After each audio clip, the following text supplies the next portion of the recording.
প্রচুর টাকা দিয়ে টিকিট কেটেও তারকা ফুটবলার লিওনেল মেসিকে দেখতে না পাওয়ার ক্ষত এখনো দগদগে। সেদিন মেসিকে দেখতে না পাওয়ার ক্ষোভে রণক্ষেত্র হয়ে উঠেছিল কলকাতার যুব ভারতী ক্রীড়াঙ্গন। ঠিক সেই সময় আগুনে ঘি ঢেলে দিয়েছিল সোশ্যাল মিডিয়ায় মেসির পাশে দাঁড়িয়ে তোলা শুভশ্রীর ছবিটি, যে কারণে সাধারণ মানুষের রোষানলেও পড়তে হয়েছে অভিনেত্রীকে। তার উদ্দেশ্যে অকথ্য ভাষায় গালিগালাজের বন্যা বয়েছে সোশ্যাল মিডিয়ায়। তবে সমালোচনার মাত্রা এতটাই বেড়ে যায় যে তার সন্তানকেও হত্যার হুমকি দেওয়া হয়। তাই তো এবার বাধ্য হয়ে সোশ্যাল মিডিয়াতে গর্জে উঠলেন শুভশ্রী।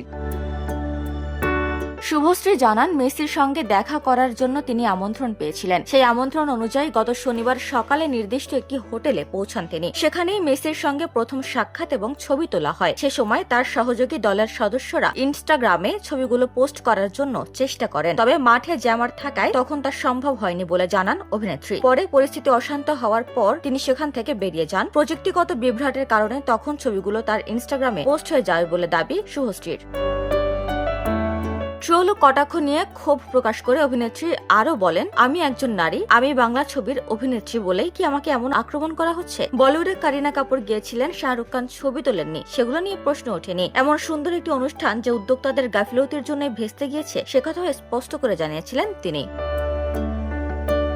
সবশেষে সবচেয়ে গুরুতর অভিযোগ তুলে শুভশ্রী জানান, শুরুতে মানুষের আবেগ থেকে আসা সমালোচনা তিনি বুঝতে চেষ্টা করেছিলেন, কিন্তু পরিস্থিতি ভয়াবহ রূপ নেয় যখন তার সন্তানদের হুমকি দেওয়া শুরু হয়। শুভশ্রী বলেন, আমাকে আক্রমণ করলে ভাবতাম হয়তো মানুষ মন হালকা করছে, কিন্তু এখন আমার ছোট বাচ্চাদের মেরে ফেলার হুমকি দেওয়া হচ্ছে। একজন মা হিসেবে এটা আমি কখনোই মেনে নিতে পারি না।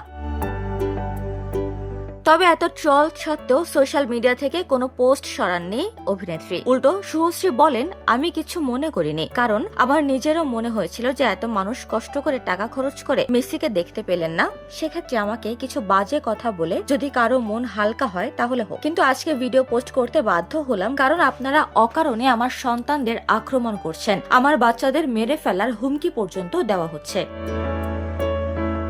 এরপর অভিনেত্রী মেসির হায়দ্রাবাদ এবং মুম্বাইয়ের অনুষ্ঠানের প্রসঙ্গ টেনে বলেন, মুম্বাইতে কারিনা কাপুর এবং হায়দ্রাবাদে মেসির সঙ্গে এক অভিনেত্রী দেখা করেছিলেন। কই তাদের নিয়ে তো এমন কথা উঠছে না? আমি বাংলা ফিল্ম ইন্ডাস্ট্রিতে কাজ করি বলেই কি এটা আমার প্রাপ্য?